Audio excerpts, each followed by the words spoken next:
Comic Talkers, where comics is always top of our discussion. I'm Mary. And I'm Brandon. And we are back again with more of our 52 book club, just like last time. We have a lovely, lovely playlist. We are now on week 46. There are 6 more issues in this event. Mm-hmm. We're tying up loose ends. If you are not caught up, please go back. Please go back. We don't want you to be confused. We want you to actually be with us with the story. Please go back and caught up. We're going to keep going regardless.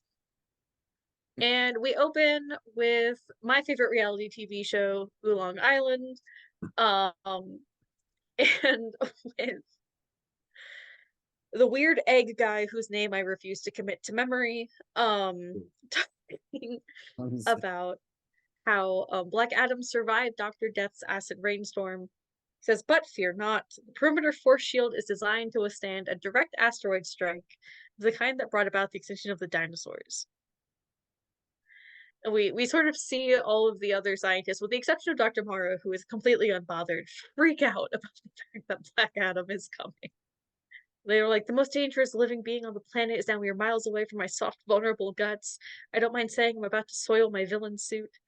And then he's like, tell me you're activating one of your famous future weapons, Dr. Morrow. And he goes, shh. Says, can you believe this so-called artist has incorporated my missing red tornado android into one of his awful sculptures? He's like a scam artist, making me bid in a humiliating online auction. Little does he know I'm hacking his bank account to pay for it.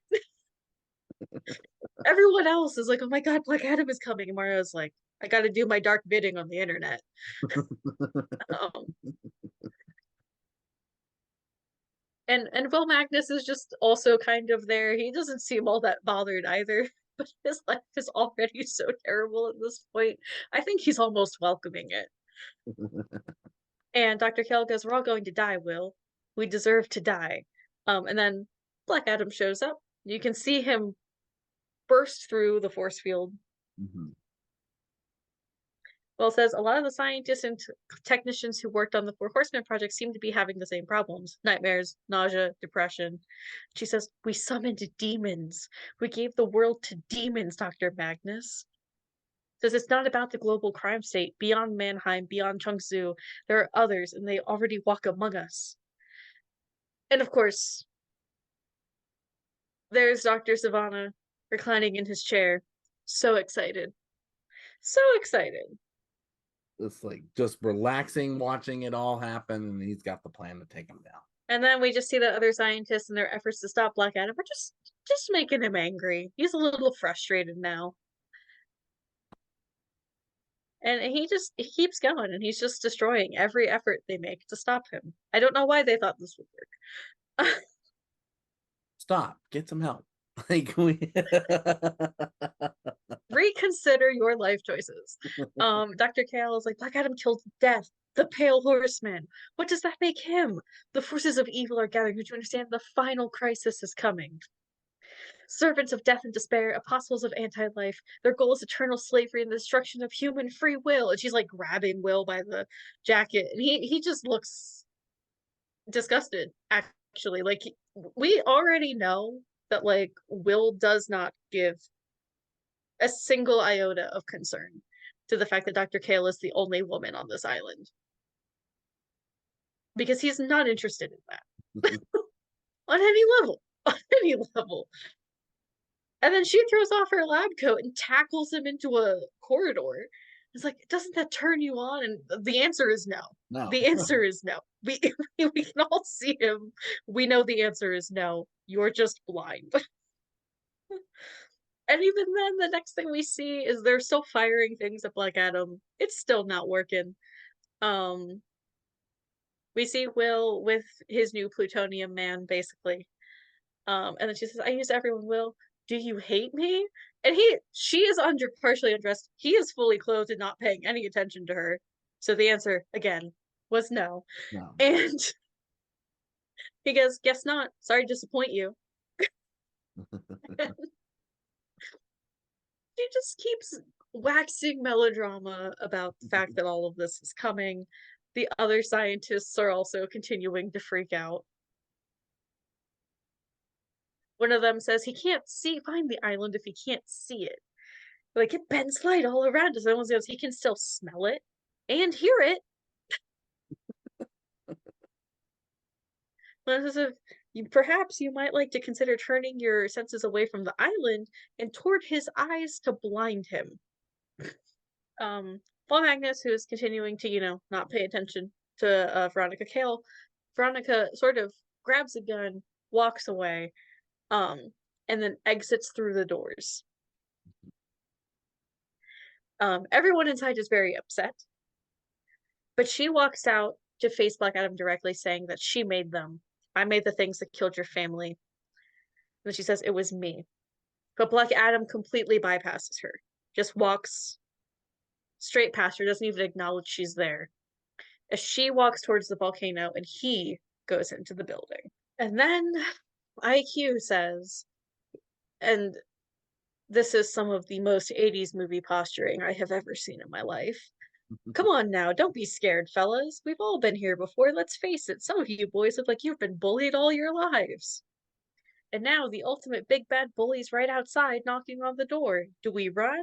Do we hide? Or do we get even? This time, we have the weapons. This time, we have the gang. This time, it's our turn. Like, grow up. And I don't know Morrow's what to just tell looking you. at him like, what are you guys doing? And they do manage to blind Black Adam, if only by sheer dumb luck. They're like, get him! Get him! They do end up getting him in a suspension ray.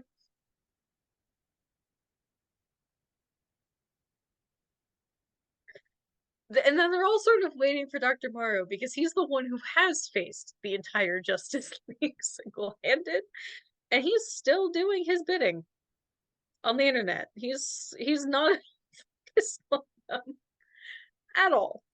He goes, somewhere around the 26th century, people will learn how to unfold the hidden dimensions of space. And he's like, I invented Tesseract technology when I was 15. When I use this device, an area the size of a football field will attempt to open up inside his brain. Takes a lot of power for a split second. He clicks the button, and then goes back to bidding on the internet. So Black Adam is down.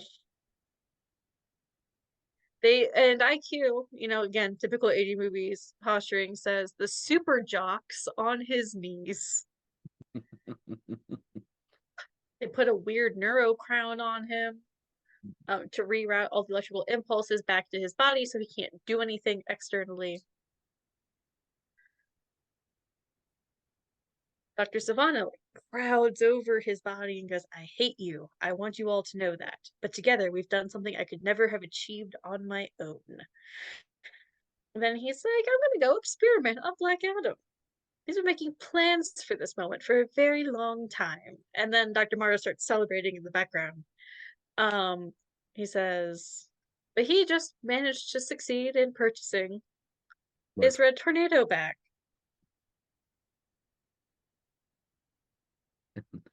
And then he says, now the secrets of the cosmos locked inside that android head are mine. Ha, for $14,000 plus shipping. I'll say it if no one else will. Feel free to cackle hysterically, gentlemen. Now, you turn to day 3 on week 46 in Metropolis. You would wonder why it took him this long to arrest Lex. This happened in week 40, fans. It's been a while. It's been 6 weeks since we've seen John Henry and Lex finally getting arrested. Just give up with the storyline. It's like they forget and they're like, oh, hey, we got to get Lex arrested. Pretty much is what this scene is. This is exactly so. Like this morning, I was reading more of one of my fan fictions, and I was like, "Oh man, 4 chapters ago, I mentioned that these 2 characters got taken out by the Juggernaut. I should tell my readers they're not dead." Now, of course, there is a news reporter going on stating, reporting live outside LexCorp corporate headquarters, where Tycoon Lex Luthor deemed to survey flight risk is being taken into custody pending trial. Luthor is being held due chiefly to his direct involvement in the reign of the Superman tragedy on New Year's Eve. Though the DA's office has unveiled a barrage of ancillary charges against the noted scientist and businessman at the invitation of the Metropolis PD, former Justice Leaguer Steele and his assistant are personally escorting Luthor from the landmark skyscraper that has become his emblem. Clark Kent is standing there, and he knows that something's not right. And he goes, son of a, and he goes, Steele, Chief, this way. And he goes, hurry. And Natasha and her Steel outfit says, what's up? And he goes, not sure. Stay on Luthor. And when Steel tries to tell him, like, hey, Kent, what's going on? You know, what's gone into? You're missing a story. He goes, no, you're falling for one. I've known Lex since we were kids, and I can tell when I'm being played, follow me. And he takes him to this room and says, he's in here. And so Steel knocks down the door. And there sits smug Lex. You know, of course, a reporter goes, there seems to be a disturbance. And of course, the man that they thought they had is Lex's doppelganger, Hannibal. Which is the man that kind of was like Lex's right-hand man here a little bit. And pretty much Natasha knocks him out completely. Good for her. Yeah. He And deserves it. and Steel just goes, you're unbelievable, Luthor. You hired your pet shapeshifter to take your place so you could duck arrest. And Lex just goes, I have no idea what you're talking about, Mr. Irons. The arraignment, was that today? Clearly, my lawyers are at fault for miscommunicating. And Kent goes, clearly. Now, we turn to the JSA. Now, the JSA are currently in Bialya as they're trying to see what they can do to help. And even Jay Garrett comes up and says, I haven't found a single survivor. And then even Alan goes, neither has my ring. Over 2 million dead. And Wildcat goes, you really think Black Adam did this on his own? He goes, Alan goes, I've never seen him unleash anything like this but the satellite images Checkmate gathered. And he goes, Wildcat states, you're not seriously listening to Checkmate, are you? And he goes, Checkmate's a different animal now, Ted. Maybe the JSA needs to become a different animal too. There are new metahumans showing up in capes and masks every day now. And Wildcat goes, but they ain't like Stargirl or Hourman. Look at Infinity Inc. and Red Hood. And you heard what damage did to Icicle the day they released him. These kids are nothing but trouble. And he goes, then we need to change. Jay goes, we can't let this generation end up like those arrogant everyman thugs, or worse, Black Adam. And even Alan goes, I can't help but feel responsible for Black Adam. He was a member of our team and we deserted him. And Wildcat or Jay kind of states the following: Black Adam deserted the JSA, Alan. Now I'm going to ask you this because this is part of JSA. This is during Black Raid. Yeah.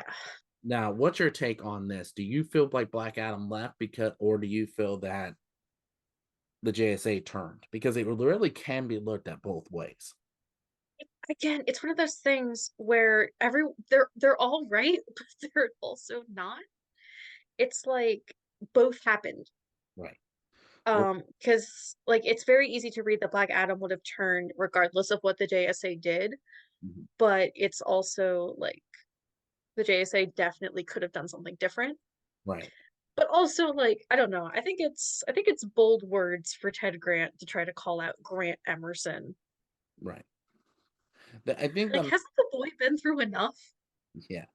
Now the main and like we said, fans, if you guys don't know what Black Rain is, it's an arc in JSA and Hawkman that pretty much talks about Black Adam taking a group of heroes and anti-heroes to Kahndaq to liberate it from the dictator. And that's what essentially leads to Black Adam ruling over Kahndaq.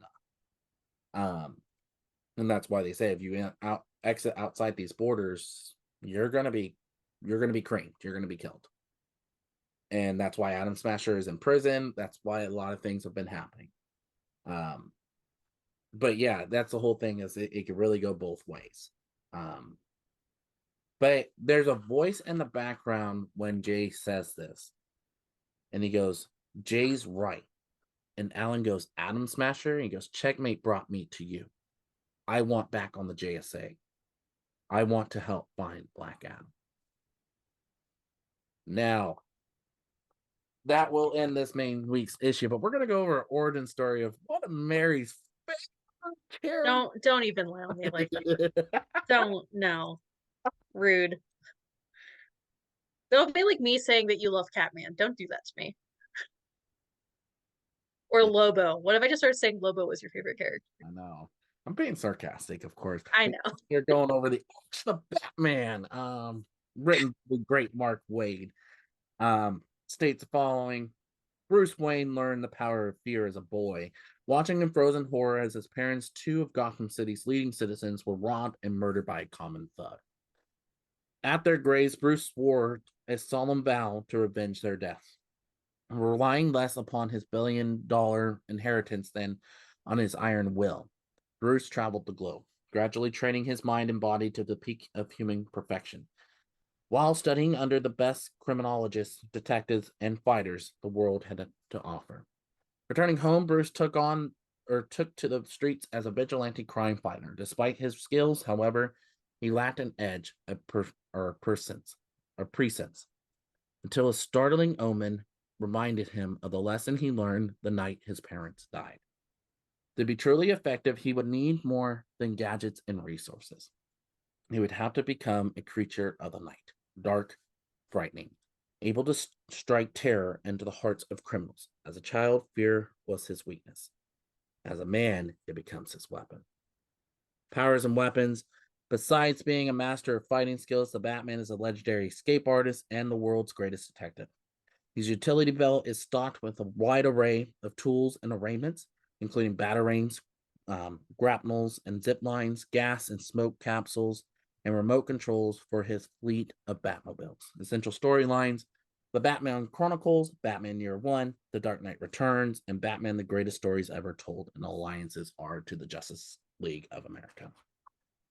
This will end this week's main issue. I try to go as fast as I can on that because I know Mary does not like Batman and rather not. He should have stayed dead. Yeah.